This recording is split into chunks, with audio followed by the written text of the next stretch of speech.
Yes, greetings, everyone who is watching Africa Reimagined. My name is Kwame Gonza. As we had planned, we are here to discuss a very important topic that is not only important to the continent, but all people of African descent around the world. And in the room, I have a couple of my colleagues. I have my brother here, Titi, from South Africa, and I have my brother Elem, who's going to be coming in, and I have Sister Ingrid also, who will be coming in later on in case the technical problems are solved, because she's having some technical problems. Um, the subject of discussion today, as we have seen, uh, the African leaders, we want to dissect and at the same time digest this subject. Are we having leaders on the continent, or we are having misleaders on the continent and neo-colonial agents? And so this is the subject that we are going to toss around here and there, throw it up and down to try to, to look at it from all sides, definitely. Without favoring whether we are on a bad side, but we want to look at it. One would say scientifically. Scientifically, someone would say we are going to look at it scientifically. So we are going to take it in a lab. So we are in a lab today. What we are doing, we are carrying out this experiment to see our leaders really working for us, or they are for a long time. They have been for a long time working for foreign agents, and therefore they are, neo-colonial agents. And of course, there is maybe one or two, three, you can look at some of the leaders definitely who are doing well, some countries which are doing well. And we would like to put out those examples also. So my guest today is my brother Titi, who is a very, very strong Pan-Africanist from South Africa, someone who loves the African people and with all his heart and the continent. You can definitely hear it all the time. He needs, a voice when he is talking.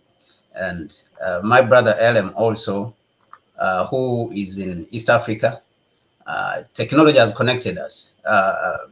Elem, can you come a little bit, in the middle of the camera, a little bit in the middle,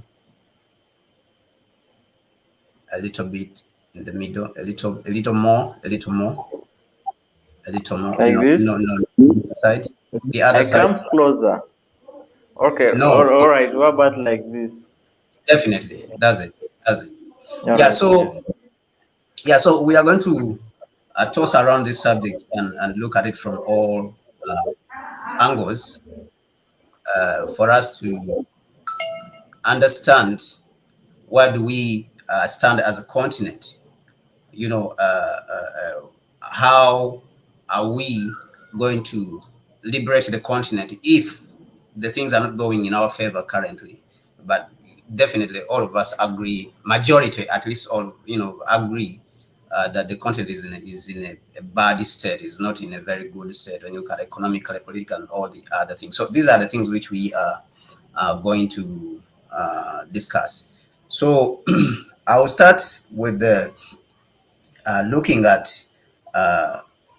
what do we think that is the performance, when we look at the performance generally of the leaders since the 1960s, or since 1966 when Nkrumah was overthrown. We know that we had a couple of good leaders around after independence, which started in 1957 with the Gold Coast. And then we had, leaders who performed, and they built a lot of industry, definitely. Majority of the leaders built a lot of industry around the continent. My sister Ingrid, I want to welcome you. We have started. We have just started, and I want to thank you for joining us all the way from Ghana in West Africa. Uh, so we had these leaders on the continent after independence that they were very nationalistic, and if you would say they were Pan-African in their nature, people like Nkrumah, Milton Obote of Uganda, Robert Sobukwe, South Africa. We have Ben Ali, Algeria, Nyerere, a lot of them, Sekou Toure. So all these guys, they were very nationalistic. Nationalistic, I mean that they were very protective of Africa as a continent. So in this protectiveness of the continent, they wanted to achieve a lot of things for the continent. They wanted to put their various nations or the whole continent to a level where it would compete with the Western world or the other developed parts of the continent. But they faced definitely challenges because some of them, if I look at Nkrumah, for example, there's a statement he made that we, the developing world, we have to achieve in less than a generation what the other countries have achieved, in 300 years, in 100 years or 300 years. So you could see the urgency, in his approach. And so he built a lot of industries around the continent, around the country, and then he was encouraging the same approach.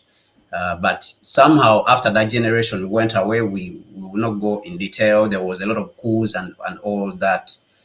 So when that generation went away, then we had another generation which came, and then structural adjustments, were unleashed on the continent in the 70s, and now we are here today. So we want to examine, have our leaders, lived up to the expectation? Have they been able to punch, at the required weight, like how PLO Lumumba normally says that Africa is punching below its weight. But when we look at the leaders, are they punching, within the required weight? If we are talking about boxing, if we are using boxing as an analogy, or, wrestling, are they punching, above or at their weight? So I want to start with my brother, Titi. Titi, I want you to take the floor and give us your thoughts on this subject. What do you think is happening? Personally, I think that the continent itself is a reflection of what the leaders are doing on the continent. They are punching very much below their weight. That is why we have the problems we have on the continent. This is not to suggest that the other nations don't have problems. Of course, they have problems. We see United States, we see Europe is going through a lot of problems, but the African leaders, I think they have not done enough. They have opened themselves to manipulation from external forces, and they have allowed these to continue. And these external forces have an interest in the continent, that they want to exploit the continent materially, and the markets, they want to exploit the markets of the continent. So they have not done enough from my perspective, they have not done enough to protect the African people. And that is why we see them quiet in instances where we have things like what happened recently at the Morocco and Spain border, where Africans were killed, more than 40, and others were beaten, more than 100 were beaten and injured. So they keep quiet. George Floyd, when he was killed in the United States, they kept quiet. Numerous killings have gone on in the United States of people of African descent, and the African leaders, 99% of the time they have kept quiet. They have not said anything. It's like I can't say I know what they are doing. I really don't understand what they are doing. So take it away from there, my brother Titi, and then, analyze for me. What do you think? Do our leaders, are they performing up to capacity to your expectation or the expectation of the African people? Yeah, good day, team. Good day to the panel. Alam, welcome, my brother. Yes, Gonza. Well, I actually sometimes find it difficult to discuss something that I see that is a masquerade, because we've got political leaders now. We've got political leaders now. We basically are involved in a masquerade, if I were to put it more broadly. And that is where I want us to look at it from, sort of looking at the root cause, because what we expect of our leaders is something that is beyond their capacity, whether mentally, whether resource wise, but then it's something that they just don't have the power. They will not tell us that they don't have the power to do what we are asking them to do, but because it's a masquerade in which their interests sometimes lie in that perpetual or the perpetuation of that state, then we are asking a lot from them. What I would rather look at, I will come to specific points every now and then, but when we look at the bigger picture of what has happened, I want to start by being self-critical. Basically criticizing myself and all of those who are in the same space of thinking, like yourself, Gonza, yourself, LM, by quoting. Essentially, I'm quoting somebody who's something about somebody, and we both respect, or let's say among all of us, we all respect these people. So what has happened? I quote Nkulun Tingisa. He is he's a Sangoma here in South Africa. He says, Nkrumah sold us out. I'm saying that is being self-critical, because I subscribe to an ideology of Nkrumahism. So now, when I say that, when I quote Nkulun Tingisa to do this, is because he says Nkrumah was sent by royalty, and then on to go and take back power. But what happened is that our leaders on the continent usurped power. They did not take away the power, they got in charge of that power. Whoever had the power before continues to have the same power. Now, we are asking people without power to do actions of power. Each and everything that you see our Pied Piper presidents to be doing, whenever our presidents are actually leading us astray, we need to look at exactly as to whether are they exercising power, or are they on a stage, they're on a stage keeping us in a constant state of disunity and pointing us at all the wrong things. Whereas we need to come to the realization of power. But then when you look at power itself, there is a TED talk that I watched. It can be solved, so I can quote it because it can be solved. The presenter is, I think he's a professor, a doctor. He says, and he's of Asian descent, for lack of a better word, he's of Asian descent. He says that today the problem is that there is a significant amount of lack of how power operates. And this significant amount of miseducation and uneducated people makes it such that the people who are in charge of power are the more interested in wielding it. They can use power to their own interest, which is what African leaders, the head of states, have done over time. When you look closely at what happened, there is an increase in a very conservative way of rich presidents, rich representatives of the people, somewhat wealthy, if you could put it like that, somewhat wealthy leaders of the people who lead a destitute nation. You see, so when you look at it from that perspective, we need to realize that they don't exercise power for our benefit. They are wielding power, but because it is not their power, we did not give them the power that they have, the power of negotiating a democracy, for instance, in South Africa. We did not give them that power. we gave them the power to say there was something which was an error, something had erred. We are going as the Kenya Land and Freedom and Land Army, as the African National Congress, as the as Azandla, as all these organizations. When they were going out there, they had a certain mandate. I'm not going to say the mandate now, but it goes to that perspective of saying we are asking them to exercise power that we don't have. We are asking them to do things that are within out of their reach. To finish with, let's take for instance South Africa. There is a video of an Inkosi, one of our tribal leaders. He says that if you read the South African Constitution very carefully, and which is public, you see, within the public sphere, the masquerade that we see happening in politics is such that changing a constitution would make a difference. But it is in the public knowledge what the constitution can do and what the constitution cannot do. He says that it does not matter. You cannot go and start talking about expropriation of land. You can never actually speak about expropriation of land without compensation as a South African leader. You cannot do that because the constitution, which is in public, tells you that it is not allowed to do that. So why are we discussing it? Why are we having that discussion? Because they don't have power. They've got, the control of power. They are imposed on us, most of them. So we need to shift away from asking of them what they cannot do. Thank you.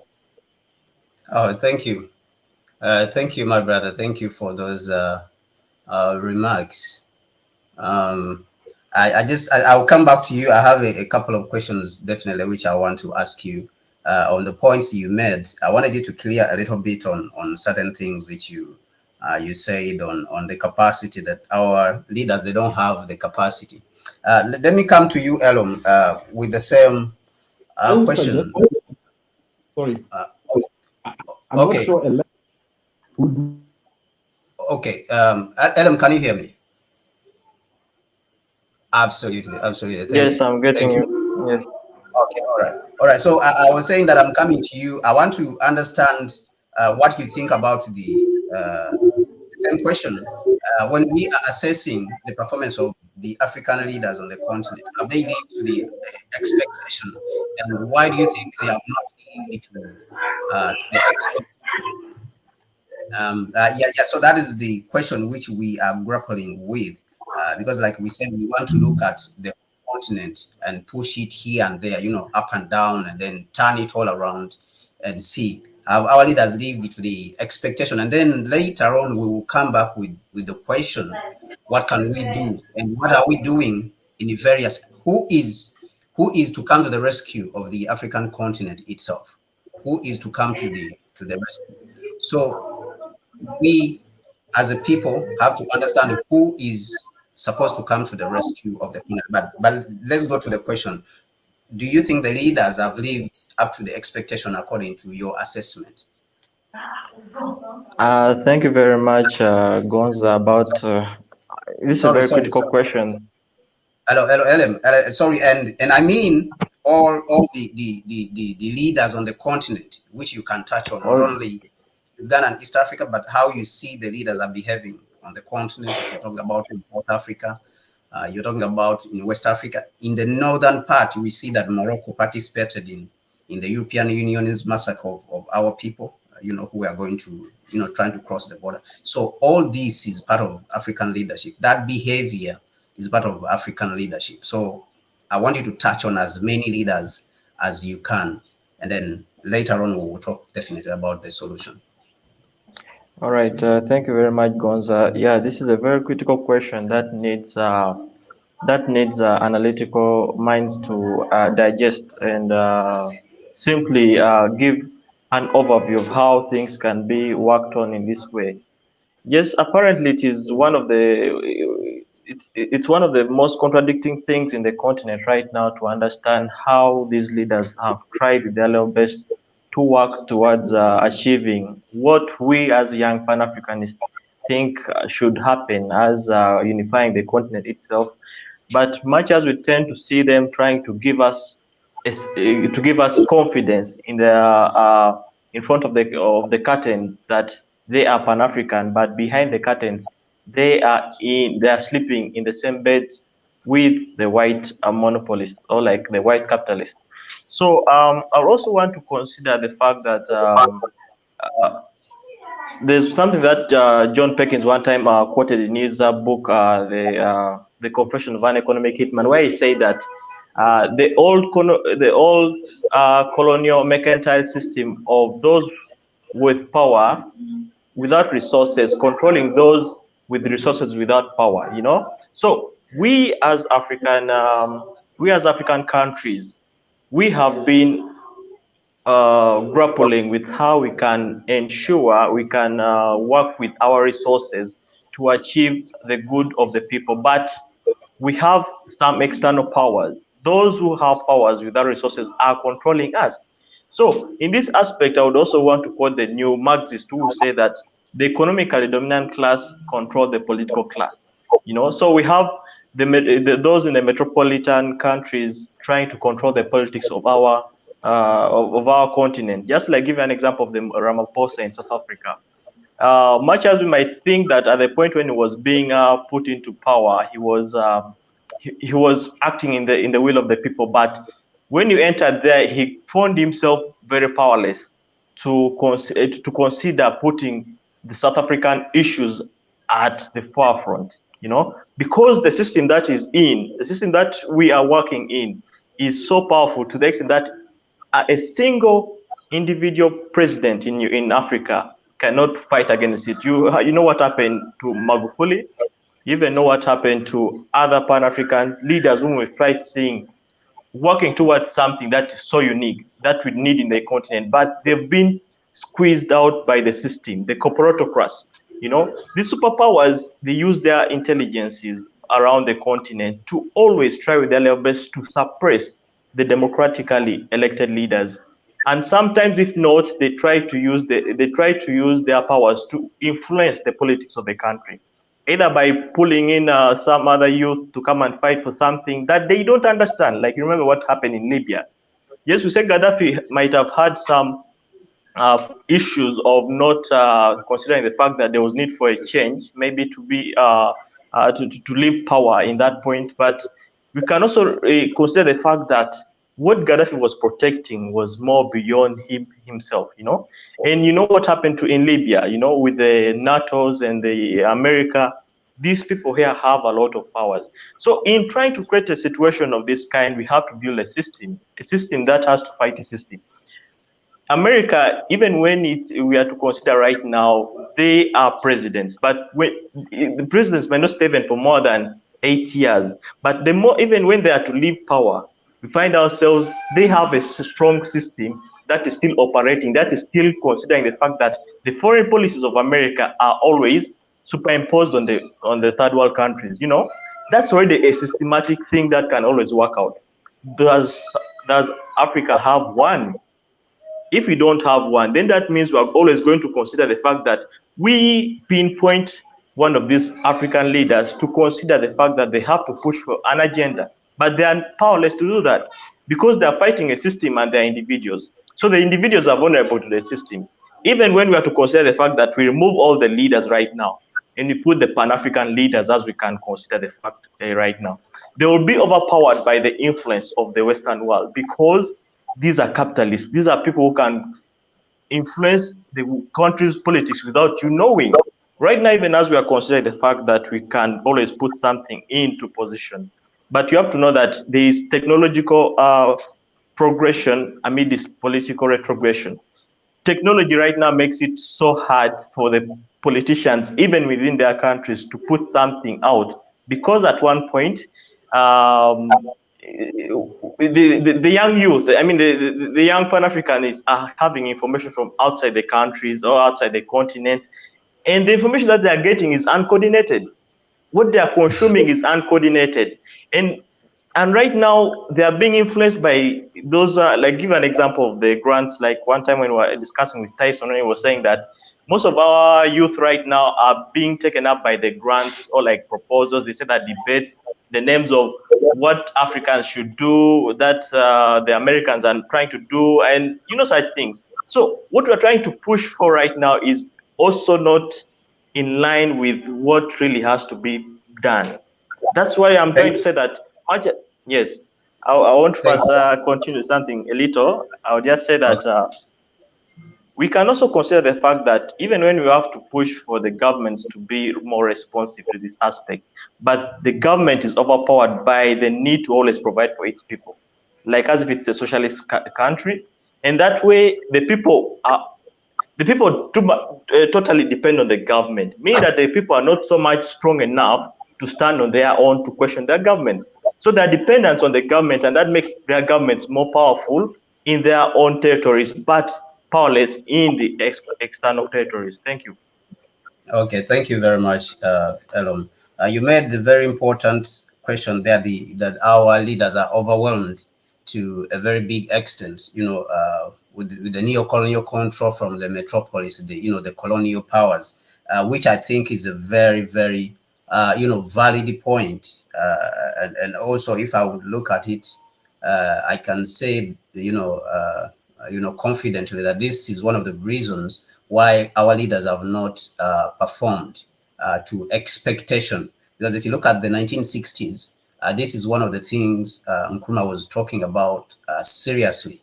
And he even dedicated a full book to neocolonialism, the understanding of neocolonialism and how it is coming. He wrote it in 1965, Neocolonialism, the last stage of imperialism. And so he said that this is a very strong power that is coming against us, because he was in the 60s. Actually, he started talking about these things in the 1950s, before Ghana gained the status of a full republic. He started talking about neocolonialism because he was seeing the power, how it was shifting from Europe to the United States. The United States was becoming very powerful because the United States did not participate in the World War II, but rather the United States supplied the weapons. So in this supply of the weapons to Europe, it gained a lot of wealth because it was selling the weapons, it was manufacturing. They turned all their automobile manufacturing, plants in the United States, whatever they were manufacturing, they turned it to factories for manufacturing weapons, bullets, tanks, and and all kind of bazookas and guns and stuff. So they gained a lot of wealth. So Nkrumah was seeing these things, and that is why he started warning us about the imperialism, that imperialism is turning in its nature and is turning into a new model called neocolonialism. We have been fighting colonialism. We are still fighting colonialism. This is the 1960s, but imperialism is turning into a mode called neocolonialism. So he warned the people very much during that time, but the people, unfortunately, they did not pay attention. And even the Americans got very angry with him for publishing this book, actually, because it was putting out there whatever they are doing and what they were planning to do in the future. So America did whatever it did until it overthrew Nkrumah, that he was exposing them. Now, that's very important. But I will come back to you to ask you a question on what you say, that the leaders are overwhelmed by the needs of their people. And so this becomes a problem. So if you are doing something about the needs of your people, isn't it, a good thing? Because this is what we are discussing. Isn't this a sign that you are living, up to the expectation of your people? But I will come back to you, LM. I'll need you to hold that question, which I'm bringing. I want to come back to you, my brother Titi. You said that the expectations of our leaders is beyond their capacity. Just in less than 1 minute, I want you to put a little bit more light, because you said mentally the expectations are overwhelming the leaders. I have a different point of view when you are talking about the mental capacity. I believe that some of our leaders are some of the smartest. So we have some of very smart people, and I really don't believe that people like George Bush, Boris Johnson, Theresa May, all these guys, Macron, that they are very smart people, compared to some of our African leaders which we have on the corner, people like Abiy, Ramaphosa, who have been around for a very long time in the struggle, and they have seen, with their own eyes what has happened to the continent with the African people. You can talk of Uhuru Kenyatta. You cannot say that Uhuru Kenyatta is an ignorant president, because he has read the history. He's a son to one of the people who fought for this continent, Jomo Kenyatta. So we can go on and on. Even Museveni himself, I don't think he's a very dumb person. He may be dumb in certain aspects, but I really don't think he's dumb. You can talk of Angola, the recent, president who died recently. When you come to Nigeria, Buhari himself, I don't think he's really dumb, because he has been around for a long time. It's not that he doesn't know the history of this continent, because he has been a military man. He came to power through military, and then he has come to power again as a democrat, democratically. Nana Addo, Macky Sall of Senegal, all these guys, I really don't think I'm just saying that I have a different view. I don't think that they are mentally, the problems we have are, above, their capacity to solve. I think that there is something different. Can you give me a little bit more light on that, my brother Titi? All right. Thank you once again. Also, LM, that is a very powerful submission. So I think I'll also add some meat to LM's statement, but then to come to start with mine, smart against who? Our leaders are smart against us. We don't see them. That's how smart they are. You don't see that your leaders have sold you out 10 decades ago. You don't see when in the struggle for independence, they actually changed tune. You don't see that. When I say the mentality of their inertness is because I would say that it does not dawn on them that they are destroying their nation. It does not dawn on them that what they are doing is the evilest form of being a human being. That's the mental inertness that I'm talking to. The fact that they are destroying the nation, they are destroying really the nation. And they keep on doing it because they are very smart, but smart against us. So to speak to LMs, let's look at what they do. What they do is that it is fine if they were carrying the burden of the people. We wouldn't have a problem. If there were no hungry people in rich nations, we wouldn't have a problem with it. If you were not under the wretched, as someone like, we were not the wretched of the earth to this day, we wouldn't have a problem with it. They are not carrying out that mandate of taking care of the people. So that is why, as Pan-Africans, we are investing in them. We will find other modes of power and other modes of serving the people. But they are very smart, such that they sell us out while we look and we actually cheer. There is something wrong with us to have voted Lema into power. There's something very wrong with the people in Zambia to have voted Hichilema into power. But the power of the media, you see the power of the media. They don't tell you that Hichilema was heading the salvation of Zambia. They don't tell you that ministers came and said Hichilema came in one night and gave us prices which we did not know where they came from and how it was happening. That is what they are saying. But we still voted him into power because these people are very smart. Yeah. My brother, don't you think that that point now that has to do with the point which Ellen made, that they are overwhelmed by the power from outside, the external power, the neocolonial power, and then this is what makes them look like they are incapable, because for a very long time, actually, this is what the white man has wanted, to portray the black man as someone who's incapable, and this is what, in most cases, what is portrayed. Africa needs aid. That means they are not able to take care of themselves. These guys is like they have mental, capacity. So don't you think that the institutions, the neocolonial institutions, are calibrated in such a way that they are there to portray the black man as someone who has no mental capacity, and we may fall in this trap. Do you think that it could be something like that? We are definitely falling into that, starting with the media. What Nkrumah said when he said that they are profitable, they permeate society, NGOs, in non-government organization. He said even in the media and the religion, all these structures are structured in such a way that we see ourselves as inept and as being incapable. Somebody once said that they magnify our wrongs and minimize our exceptionalism. So in so doing, they killed us. They killed the next generation. They kill who think of us as a role model. So it's power of constant step up to actually keep us where we used to be. When you negotiate power, you don't get power. You get negotiated power. So Yes. we all those negotiations that went on with our very smart leaders, well, we allowed them to sell us out. We allowed them into secret meetings with our oppressors. So right now, they went and they made deals.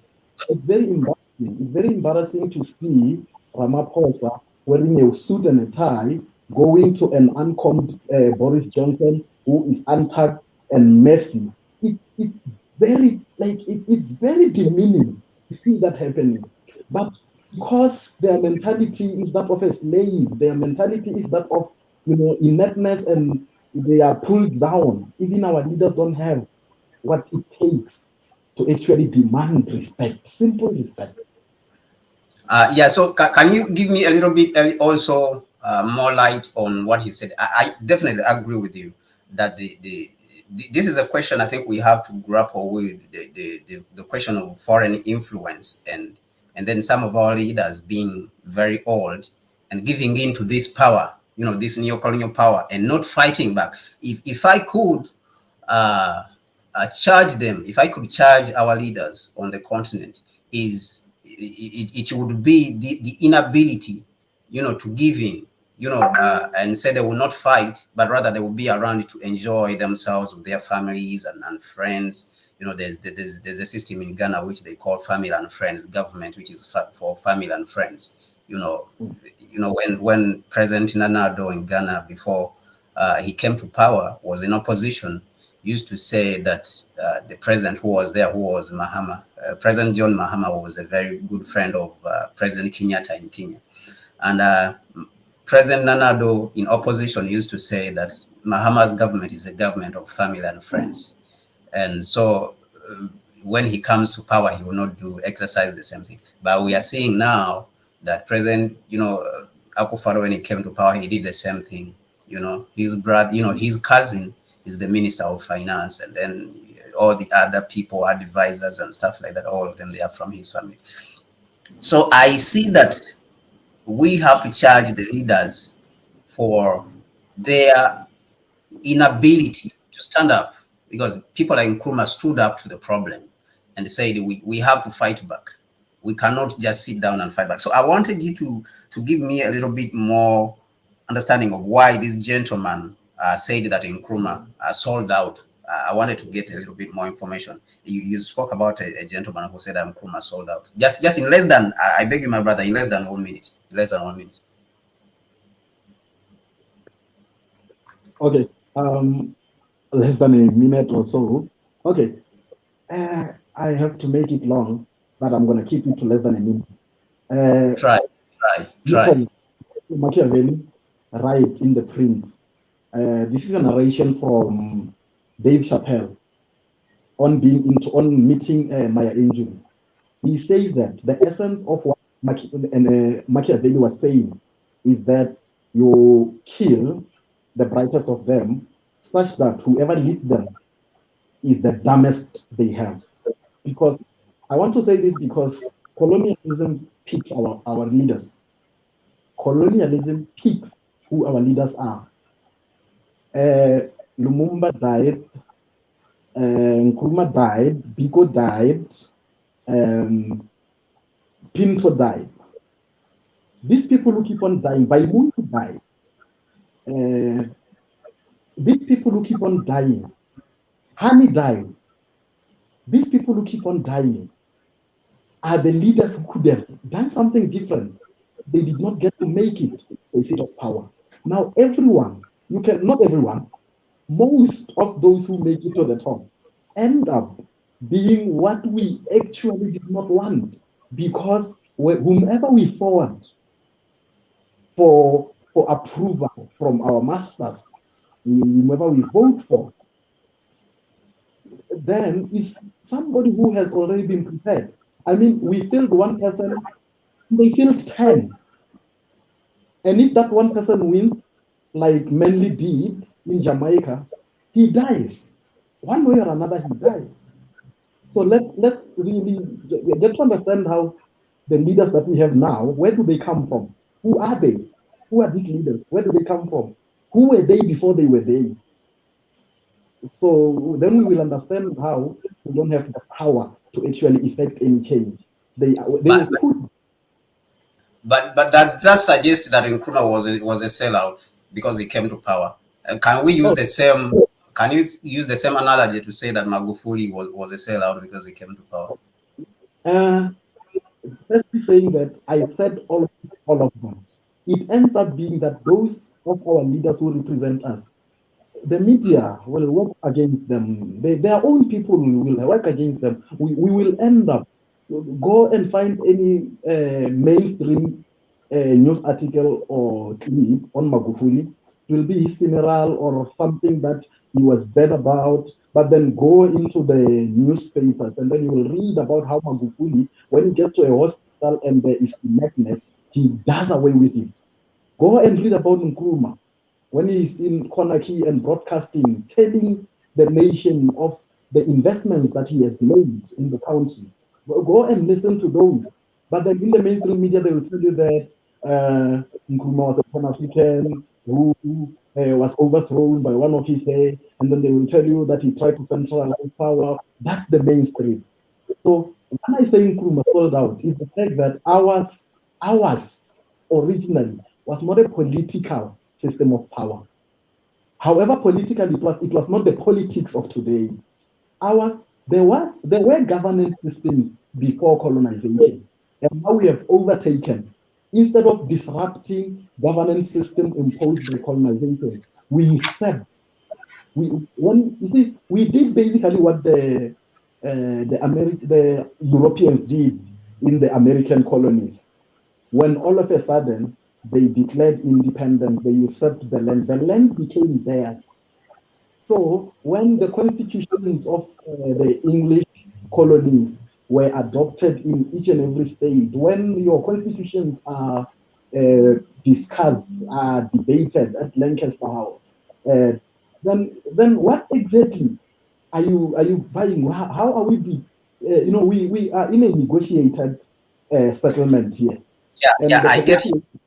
negotiation. I get you. Yeah. I think that this is a point actually which we need to come and spend a lot more time on because I've read Nkrumah extensively, and I see that when you look at a book like uh, the philosophy, the social and political thought of Kwame Nkrumah, which was written in 2011 by Amar Baini. One of the things you can see the struggles, Nkrumah's struggles from when he came back in 1947 to Ghana, that the end goal of him turning Ghana into a single party state was to help to unify Africa. But then he had said that Africa would in turn, once it has gained enough power, would in turn develop its own system of governance, which is not so the move which Nkrumah made, moving away from a multi-party system to a single party state, that move actually for Nkrumah was towards that direction. But I think this is a subject which is very big that we can come to, to discuss another time whether Nkrumah was a sellout and he was a failure for the African people, or he was an asset and he was moving in the right direction. I think we need a little bit more research on that subject. So I want to go to another point which is very important that I wanted us to look at. For the interest of time, I think we would use just 2 minutes on each of these points because our time has really, rushed. Do you see any Pan-African? Let me come to you, Ellen. Do you see any Pan-African sentiments within the African leaders, and which African leaders, if you look at the ones on the continent, we have Abiy, all of them, Abiy, Prime Minister Abiy of Ethiopia, Uhuru Kenyatta, we have Akufo-Addo. At first, when he came, he was exhibiting some Pan-African sentiments, and people were very happy because of the way he was talking back, against France. Uhuru Kenyatta, when he came to power, also, he rallied Africa, when the ICC was against him and his deputy president, William Ruto, and Africa actually came together and they were able, the case in the ICC was able to be dropped. And to a certain level of, Uhuru Kenyatta even came to Uganda to the parliament to speak, and said, Uganda and Kenya should pass the same, economic policies. There's no reason why, because we are the same people. Uganda and Kenya should be able to pass the same, economic policy. There's no reason why we should pass different economic policy. So this is where Pan-African sentiment. And then you can see people like Ramaphosa, also President Ramaphosa, when they were during the second wave of COVID, Europe was putting sanctions and limiting people in SADC, South Africa, SADC, the South African region, from going to Europe. So you can see that Ramaphosa immediately ran to Ghana. He was in Senegal to try to rally up support for, in a Pan-African spirit, and immediately these limitations on African people from, traveling to Europe were dropped, because we remember that COVID, the second wave of COVID, the second variant was discovered by South African scientists, and, others, I think other scientists were from Botswana. So, but we saw that this is Pan-Africanism in action. On, from your outlook, do you see any Pan-African sentiments around the continent, and which type of leaders, which leaders do you see those kind of characteristics exhibited in less than 2 minutes? Thank you very much, Gonza. Pertaining that issue of the Pan-African sentiments, I think we have to be critical about it also. There is, I always tell people that war is built on deception. So whenever you try to see things and you think that that's the way it is, then you will make always a mistake of thinking that that's how things should do. What I'm saying, I want you to look at it from an optimistic point of view. Look at it. I want you to look at it. So in the optimistic, all right. So I would first consider the fact that some of them have also been driven back to the Pan-African focus, even when they are overwhelmed by the external forces. But in this aspect, also, I feel like they are doing that. They only do that when there is an emergency. You get this? The critical point of it is that when there's an emergency, when there is a problem that is calling for a united kind of effort, But whenever now things go on well, they break up, So that's the politics of Africa right now. That's the politics of Africa right now. So even when I'm to consider Africa, I mean, like Uganda itself, like Museveni himself, Museveni has tried protecting his foreign policies in a way that most of my Pan-African friends will say that he is Pan-African.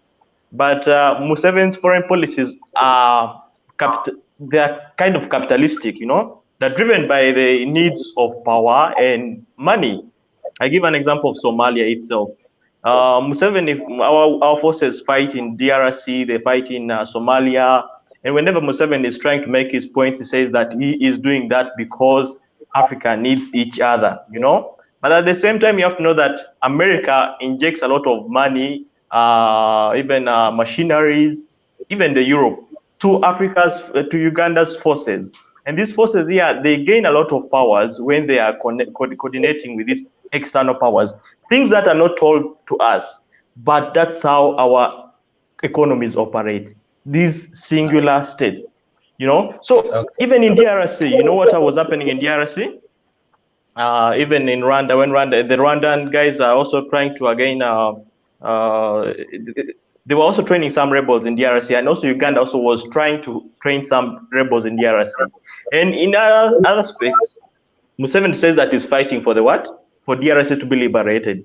At the same time, also they have resources that they are looting and smuggling in what? DRC. So these are things that we should look at. These are things that are happening behind the curtains of Pan-Africanism. Now that right now the DRC has been incorporated into the East African community, we are also kind of skeptical. Is it really for a right cause, or DRC wants to now make it feel like, yeah, I know that you guys are powerful? Because when you talk about the Machiavellian theories, you say that it reaches a point when you have now to connect with the powerful ones to be protected from your what? From exploitation. So that's how they are connecting. They're connecting with the powerful states of Uganda, Tanzania, and Kenya, because they feel like now they can't fight Uganda right now because the Ugandan forces have fought wars beyond the beyond the Ugandan borders, and in that way they feel like maybe they will be compromised when they now join the East African community. So it's political. It's political. It's not Pan-African. It is much as we see that, yeah. Okay, okay, I understand what you're saying. So you are saying that Pan-Africanism has been used for expediency, by majority of the leaders, and you gave example of President Museveni. Definitely, I also gave some examples whereby certain leaders have used Pan-Africanism, to their benefit, and I gave examples of President Nana Addo, but at the end of the day, they don't want to change the structural makeup of the neo-colonial state. They are not interested in changing the structural makeup of the neo-colonial state. People like Museveni, you can see that when he came to power, he employed or implemented the structural adjustments aggressively to the extent that most of the state assets in the country, were sold. Akufo-Addo, like he has not gone away, even though President Akufo-Addo, when he came to power, he was saying it is not right for the economy to be owned by foreign companies. In Ghana, the whole economy, when you're talking about oil, cocoa, and gold, the major exports, export earners of the country are controlled by foreigners. So he was saying it is not right for the country to be this way. But he did not do anything about it to change this structure. He was talking about it, but he did not do anything about it. So that point of expedience, that Pan-Africanism is always used expediently, I think registers very well.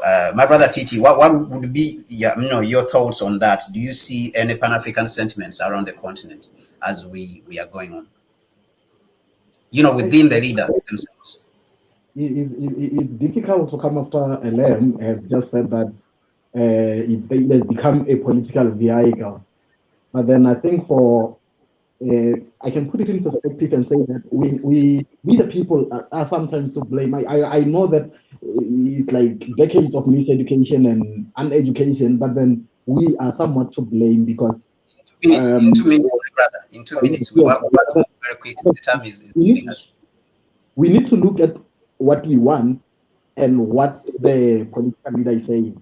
There is economic language, political language, diplomatic language, legal and even just language, and you can look at lawful language. And all these languages are used every now and then to serve the interest of our supposed leaders.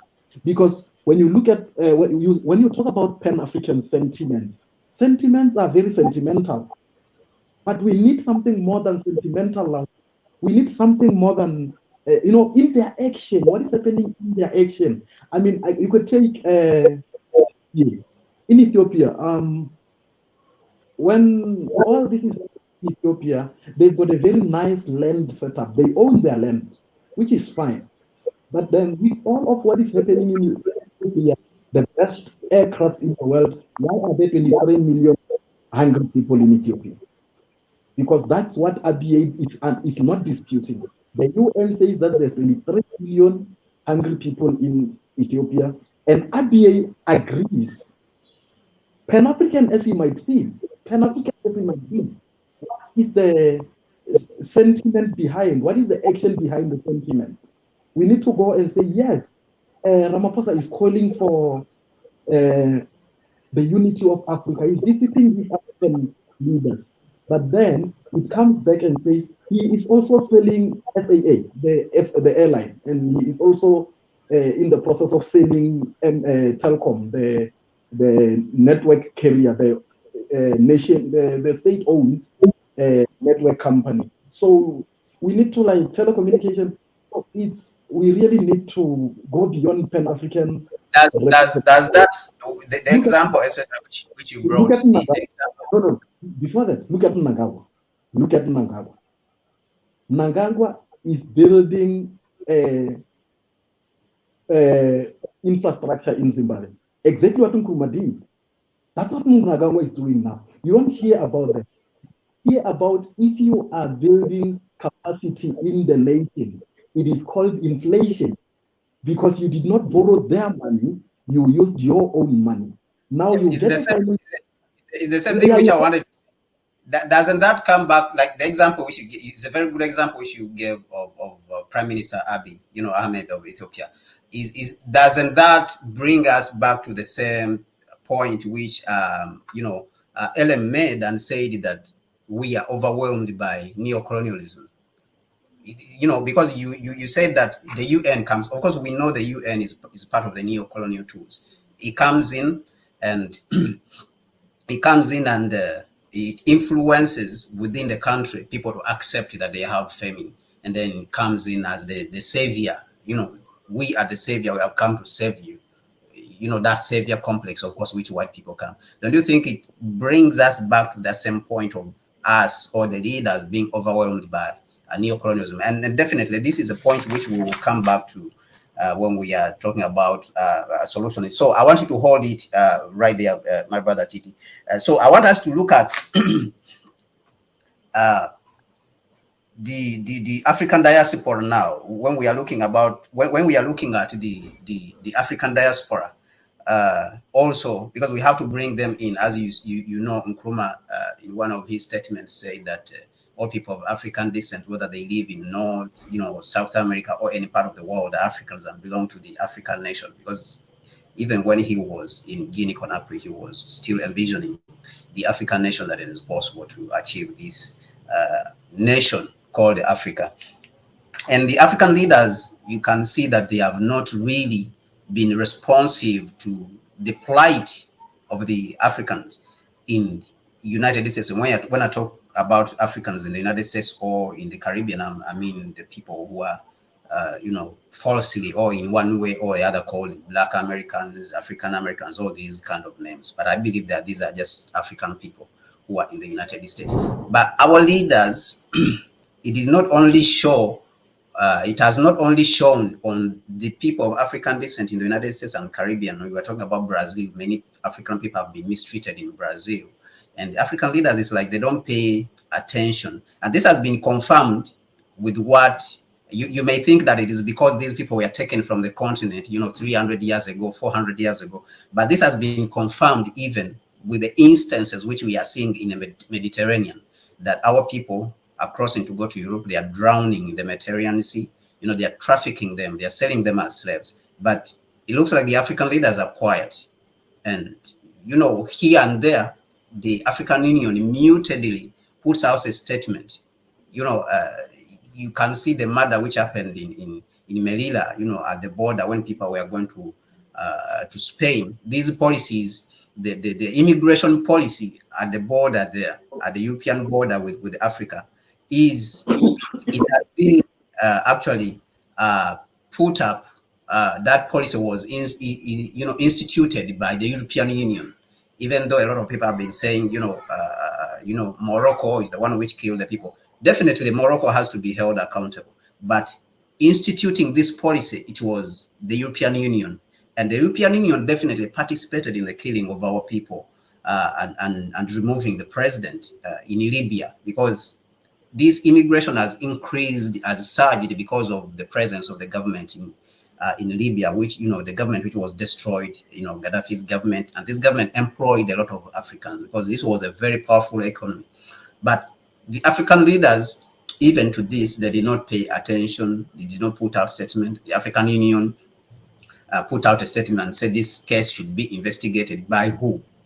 The African Union has the resources. Why not send people itself out there to go and investigate this situation?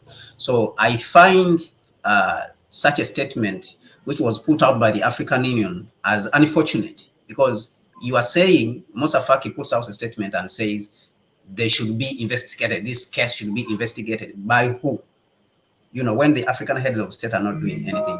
So I think the African Union itself had the duty of doing this. But on the side, we understand that the African Union doesn't have a lot of power, apart from the power given to it by the African heads of state, because the power is enshrined in the African heads of state. So I blame them a lot that they were not able to come up and do something.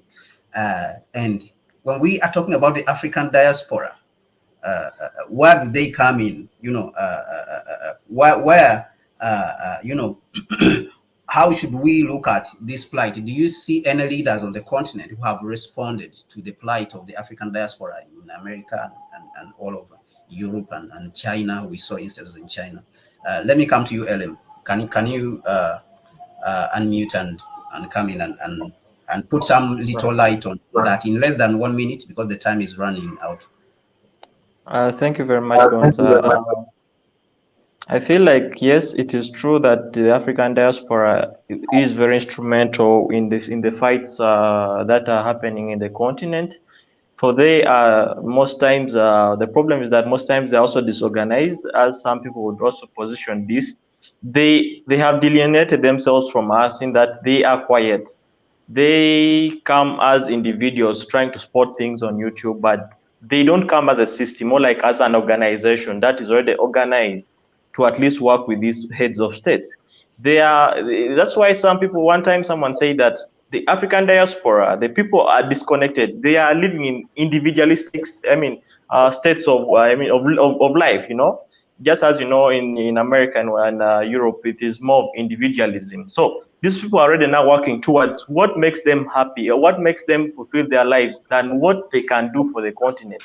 Some of them are angry for the fact that even when they went to those other places, or like into the Europe and to the Americas, they say that they were not taken by the whites, but our own people sold them out to the whites, who took them to America. So some of them, they have that mentality that even when we are to help these people, these are the descendants of those who sold us out, So it's problematic in that same way. But do you see the African leaders responding in any way that they have responded, even when there have been problems of killing people like George Floyd, Sandra, Yes. and do you see any leaders who has that potential, who has potentially, done anything or said anything out to this? To be frank with you, Gonza, is that I've not heard of any who said anything about it, because the people they are going to blame are the same people who give them aids and funds. So they are dependent on these people. So how can you abuse your father and at the same time the next day asking for money for school fees? So that's the problem right now. It brings us back to the same point which you made, that they are overwhelmed by the forces of neocolonialism. Yes, absolutely. Yes. And also I would say, Gonza, please. Come to Titi. I'll come back to you, LM. The time is running out. Titi, can you give me your views on do you see that the African leaders have, been responsive to the plight of the African diaspora? Do you see any signs in that direction?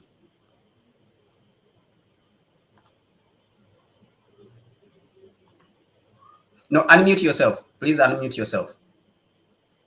Okay, I was just saying that I don't.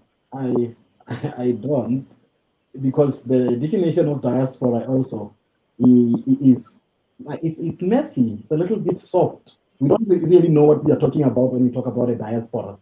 But then we want to look at it from a Pan-African point of view, like in the statement which I said, that Nkrumah said, because I consider definitely Nkrumah as utmost authority. What he said, we want to look at it from the Pan-African concept. We don't want to over-define it like how the neocolonialists would define it. Like I said, they say they are Black Americans, they are African Americans. But Nkrumah says these are Africans, they're not African Americans. These are Oh, Africans. yeah. From that context. And that gets lost in the translation of who exactly are we looking at when we say African diaspora, which is being oppressed. When what I want us to talk to is where you started the question to say what would be their input, because I guess I have to say this with a caution that we are on different levels of reality. When people get lost in a diaspora, when people are basically turned into the people of the diaspora and then sent back to us as imports from that nation who come and actually perpetuate interests of that nation. Where did our presidents go to school? Who educated them? Whose education system educated our president? Because you see, when you look at it, the actual diaspora, what are we doing? It's levels of acceptance, levels of reality, levels of conviction. There is an interview on DW, and this is a brother who is one of the people who crossed the Mediterranean.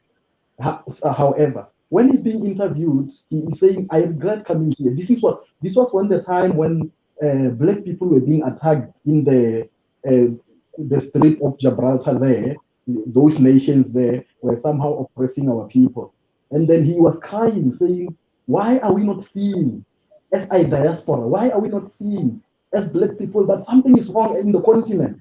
Why are we not going into the continent?" He said, "I blame each and every one of us, starting with me who has crossed the Gibraltar, and I talk to everyone who is not on the continent. How do you not see that the continent is a colonial economy?" So the diaspora that is awake is Marcus Garvey. And I'm gonna end with this, but then remember that every time we talk about Marcus Garvey and going back to the land, some Pan-Africans, some Pied Pipers will tell you that, well, Marcus Garvey never went to Africa, so what are you talking about? We are not saying he went, and we don't care whether he went.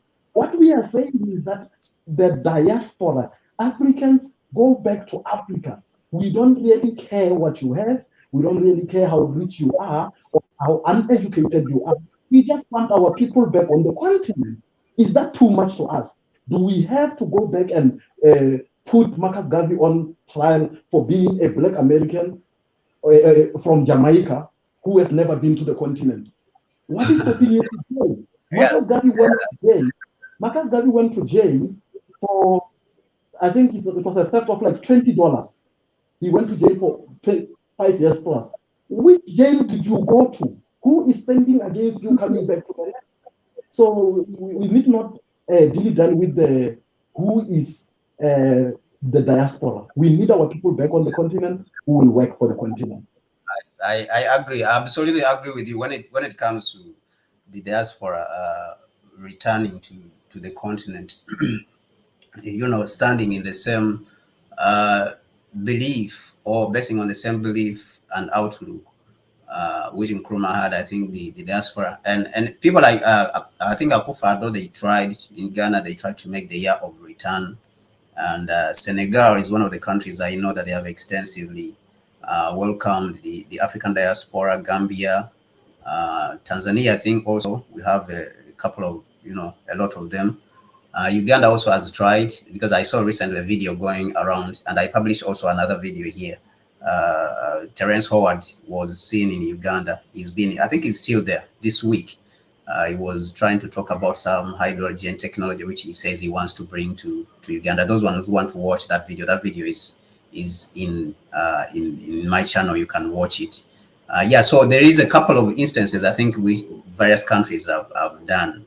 But when you look at people like Nkrumah, he brought the diaspora and integrated them even in the government. When we are talking about the governing of the country, Maya Angelou, all those guys who were in Ghana, Malcolm X visited. People like George Padmore, who was like Nkrumah's minister of African affairs, who, he's the one who crafted Nkrumah's policy on African affairs, was called George Padmore. And you can see that George Padmore, even when he died, Nkrumah would get later a lot of problems, especially, in dealing with Africa, because he was George Padmore in the book, The Political and Social Thought of Kwame Nkrumah, is looked at, George Padmore is looked at as the ideological engineer, of Nkrumah, whatever Nkrumah, was doing in the country, and his policy towards Africa, how he was handling Africa, opposition and stuff like that. He was the sort of like the major advisor. And so when Nkrumah, when Padmore died, Nkrumah would get a lot of, trouble because he lacked that capacity. So the African diaspora, me, myself, I think that they are very, very instrumental to the development of our continent, and we cannot really develop, without them. But still, neocolonialism comes in the middle. They are trying to interfere, with that engagement which we are supposed to have, together with them as a people. They divide and conquer that has been going on for, for centuries and centuries, hundreds and hundreds of years. Like there's a document which appeared, I think it was called NSC, National Security Council Memoranda 46. If you check out that document, it's free on the internet.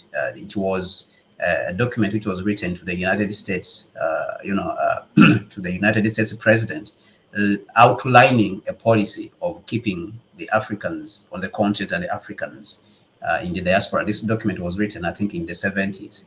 To try to keep them apart. They should not allow them to have contact because of the civil rights movement, the Black Panthers who wanted almost to change the system of governance in the United States. So they came up with the policy of disinformation. That's why you see people like Akon. Akon gave an interview where he said that the African Americans or the African diaspora fear going to the continent because they have been instilling fear in them. So I think this is part of the purpose of documents like this, the NSC Memoranda 46. So anyone who wants it can go out there and do that research to understand. Now, I want to come to a very important part. We have seen the problems. Definitely, we have neocolonialism as a very, very formidable, effort. From the analysis which was done today, from what Elom, you have said, and my brother Titi also has said, we see that the utmost, problem which we have, the biggest problem which we have, if you may, on the continent is neocolonialism, because it is on us, it is sitting on us in every angle, whether we are talking about our relationship with the diaspora and then our relationship with our leaders, we and our leaders, and, and the development of the continent. So if we have neocolonialism as the utmost, the topmost problem on the continent, then how do we approach it? How do we approach this problem? I want to come to you, Ellen, in less than 2 minutes, 2 to 3 minutes, because we want to close at the top of the hour.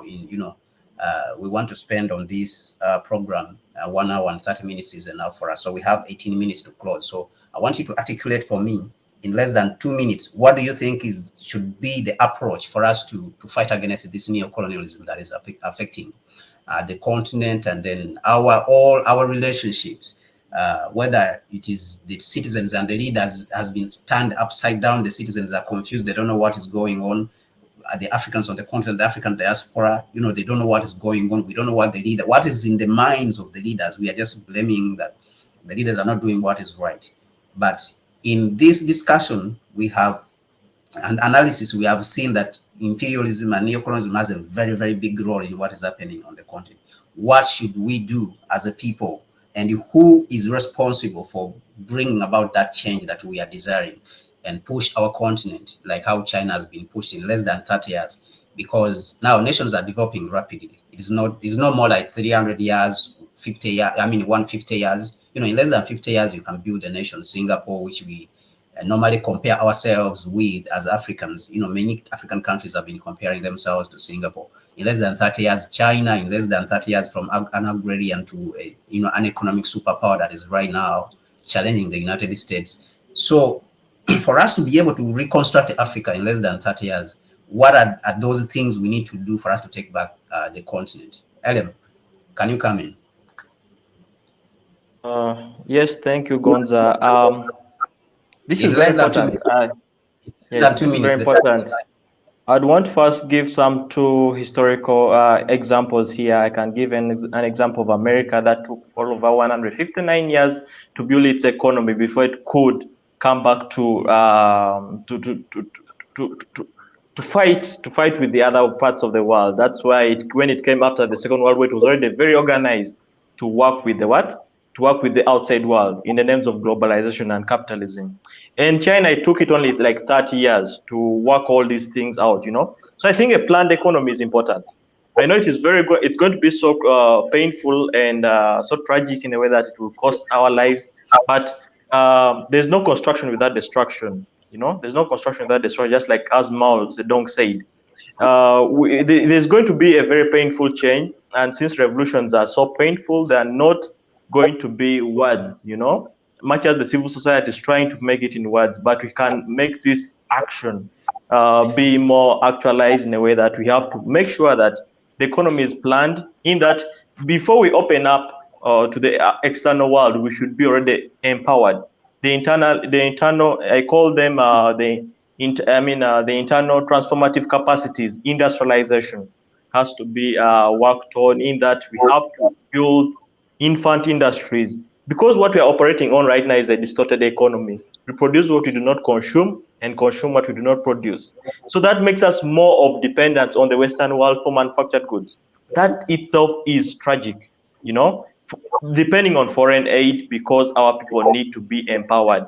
Empowerment is very important. The education system has to be changed because as I can tell you, before even I reached college itself, I was totally miseducated. So what would I say? It's the education system that has to be worked on because you can't bring a change for people who don't think about the change, you know. So if at all we're going to bring a change, then the people have to be empowered from childhood.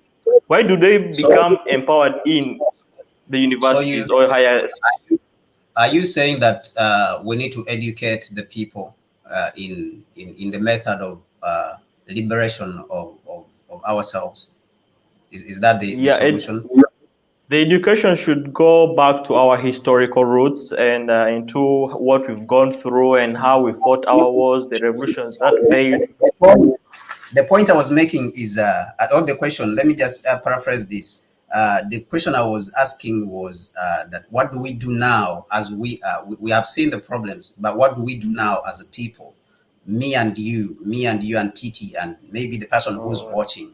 What should we engage in, to push back, on this neo-colonial force that is overwhelming us? Like we have said that our leaders are overwhelmed by these neo-colonial forces, and maybe to a certain level they also need some help from us.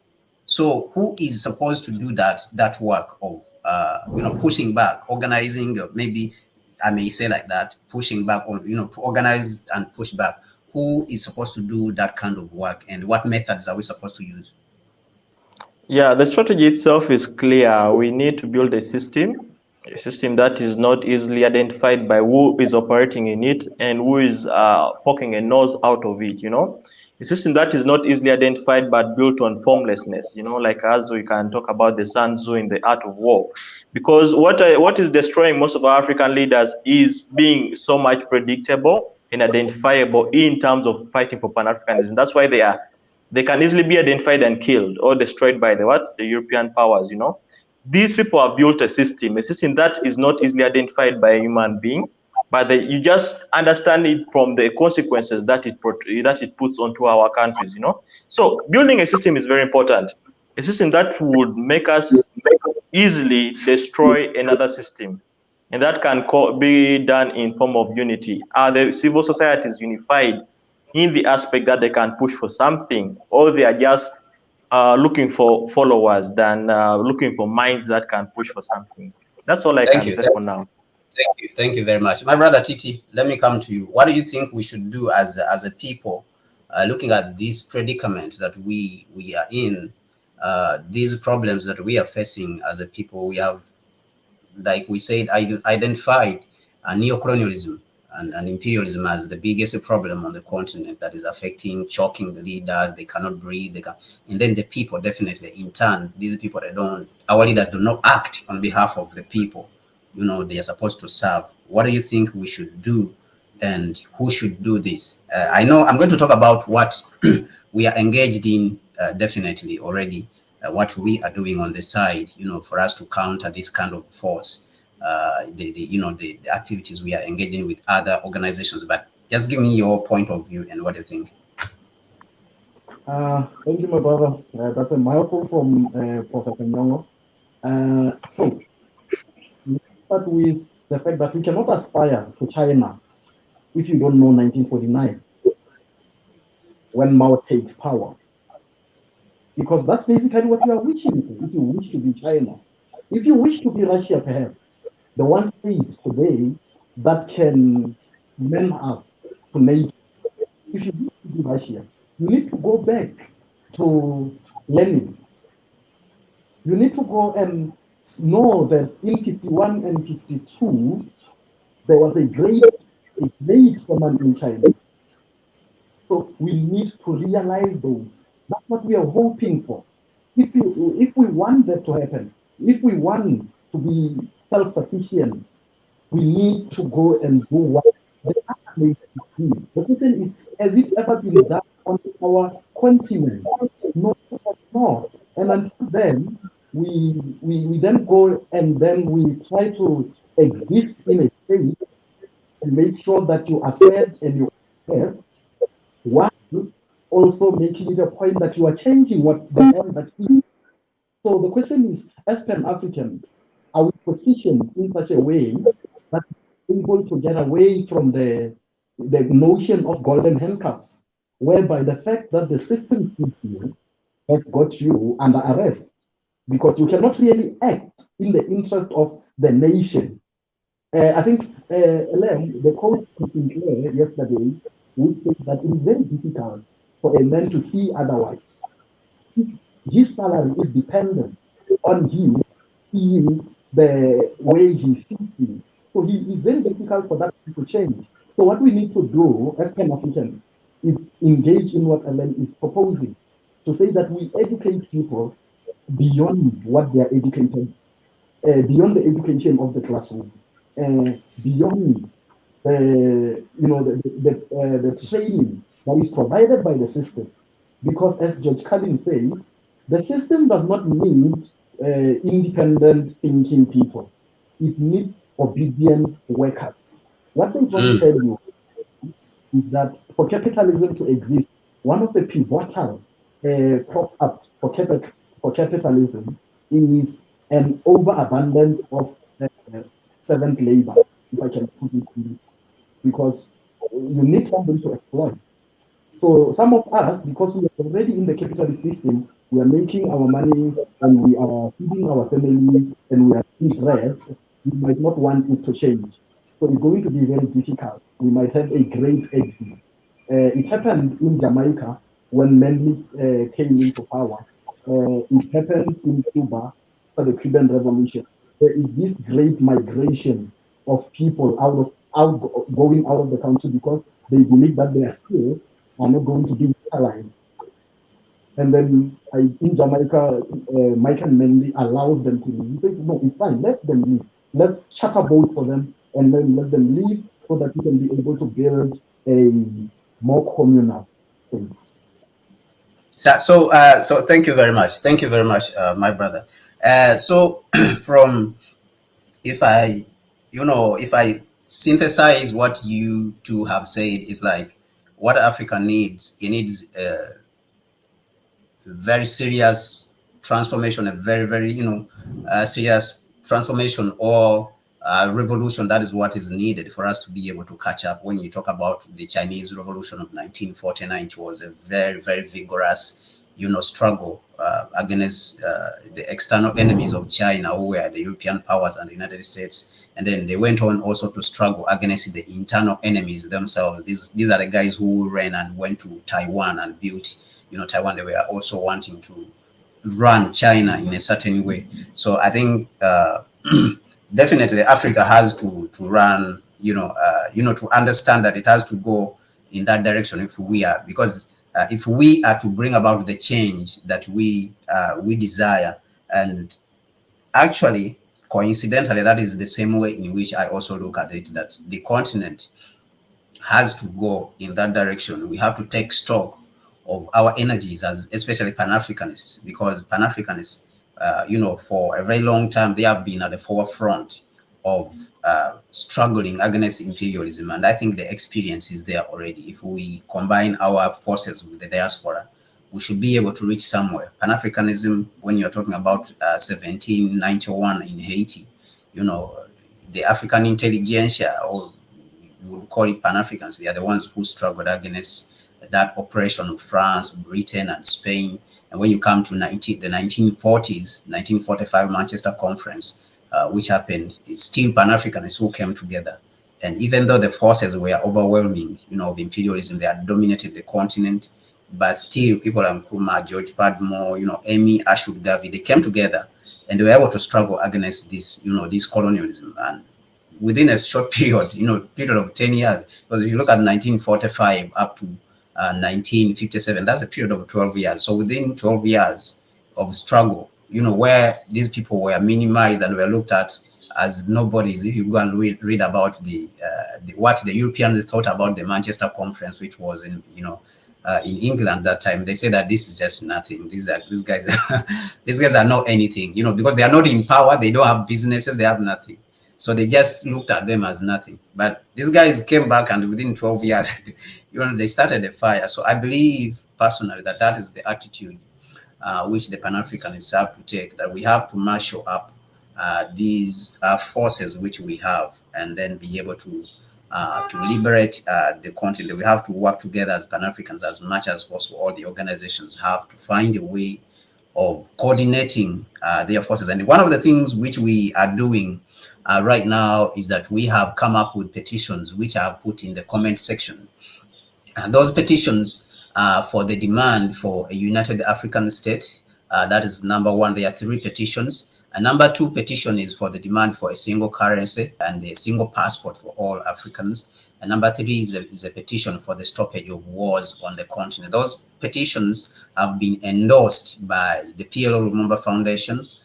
They have been endorsed by Dr. Susan Pan-African Daily TV, Dr. Edmond Folfak, and we are working for their endorsement by the Honorable Joshua Maponga also. So I encourage all people to click on those petitions, which are just down here in the comment section, and go out there. That comment, I've pinned it in the comment section. So it is at the top. You just click on it, and then you can see the 3 petitions. You go out there. So these are some of the efforts that we have engaged in, that we want to push the African Union and the African Union and the African heads of state to act in our favor, or to work with us if it is possible.